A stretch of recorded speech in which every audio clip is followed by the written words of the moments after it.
tu vas où? Tu fais quoi? Ce n'est pas une vie, ça. C'est ça le mariage. Non. Le vrai amour, en tout cas l'amour que moi j'ai connu, hein. Moi j'ai connu cet amour, c'est...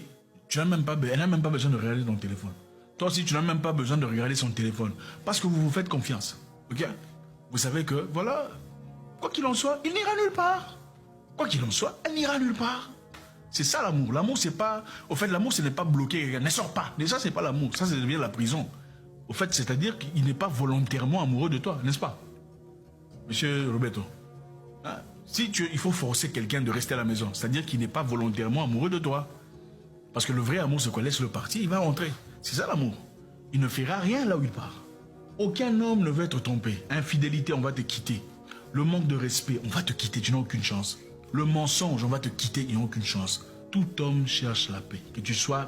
En fait, moi, je m'en fous que tu sois CEO ou torchonneuse. Je préfère une torchonneuse qu'une CEO, ok, qui m'apporte le dawa et les problèmes, les maux de tête. Encore une fois, les hommes veulent vous voir progresser. Je sais qu'aujourd'hui, on dit, oh non, les hommes ne veulent pas voir ils n'aiment pas des femmes fortes, des femmes qui évoluent. C'est pas ça. Les garçons n'aiment pas les femmes fortes. Les hommes forts aiment les femmes fortes. Mais les femmes fortes qui comprennent qu'elle peut être ministre, elle peut même être président de la République, CEO, mais dès qu'elle arrive à la porte, président reste dehors, CEO reste dehors, administrateur reste dehors, elle devient maman, femme de la maison. C'est ça qu'on veut. Pour le reste, là, ça ne me pose aucun problème. Va crier sur ton travailleur.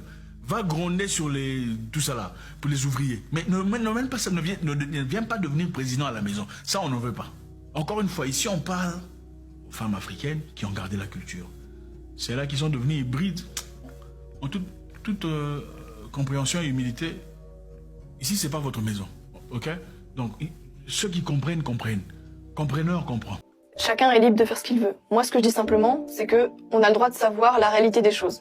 Qu'une femme perd en valeur, plus elle a de partenaires. Après, elle est libre de faire ce qu'elle veut, mais par contre, qu'on ne vienne pas me faire croire que ça n'a aucune répercussion, que hommes et femmes sont parfaitement égaux et que on peut avoir la sexualité qu'on veut sans conséquence. Et moi, ce que je prône, c'est la responsabilité individuelle. C'est ok, les données sont celles-ci. Maintenant, tu fais ce que tu veux. Par contre, ne viens pas après pleurer si tu as les conséquences de tes actions. Et moi, ce que je déplore, c'est que les femmes modernes n'aient pas les conséquences de leurs mauvais choix. Et encore une fois, voilà, c'est prendre ton destin en main si tu veux, tu en fais ce que tu veux. Par contre, qu'on ne vienne pas à moi me dire de ne pas dire telle ou telle chose parce que ça va froisser un tel ou parce que l'opinion commune ne va pas dans ce sens. Moi, il n'y a vraiment que notre époque moderne pour être aussi orgueilleuse, pour estimer que toutes ces choses-là qui étaient considérées comme on ne peut plus banales et normales il y a 50 ans, et bien tout ce savoir est à jeter à la poubelle. Donc moi, je rappelle juste la réalité des choses et essayer de donner des outils aux hommes notamment qui m'écoutent pour faire les meilleurs choix dans sa vie. Après, moi, je veux dire, je suis pas la police des mœurs. Hein. Je ne viens pas chercher les uns les autres et dire toi tu fais ci ou toi tu fais ça. Par contre, je donne des principes. Parfois, je donne des exemples. Je dis ça, par exemple, il vaut mieux pas faire, effectivement, dans l'optique où on veut une relation stable, un mariage, des enfants, etc. Parce qu'en fait, le problème des femmes modernes, c'est qu'elles veulent le beurre et l'argent du beurre. Elles veulent faire n'importe quoi de leur jeunesse, passer à enchaîner les relations et tout ce qui s'ensuit. Et à côté de ça, pouvoir trouver l'homme parfait qui va leur passer la bague au doigt et qui gagnera 5 000 par mois et qui la fera voyager au bout du monde et qui l'emmène en date une fois par semaine. Non, c'est en fait, si on veut réconcilier les hommes et les femmes, il faut aussi rappeler des vérités fondamentales et qu'en fait, les gens posent leurs choix en conscience et que ceux qui font des mauvais choix en paient le prix et ceux qui font des bons choix en paient le prix. Et en fait, c'est cette injustice dans les relations hommes-femmes qui rend tout le monde en fait sur les nerfs, et les hommes qui justement développent aussi du ressentiment vers les femmes, de se dire mais c'est pas possible, c'est injuste, pourquoi est-ce que moi je devrais bien gagner ma vie, si j'habite encore chez ma mère à 30 ans, je suis moquée, stigmatisée. Je suis pas contre cette forme de stigmatisation en soi, mais par contre elles, de leur côté, en fait elles peuvent faire absolument tout ce qu'elles veulent et tous leurs mauvais choix, ils sont glamourisés.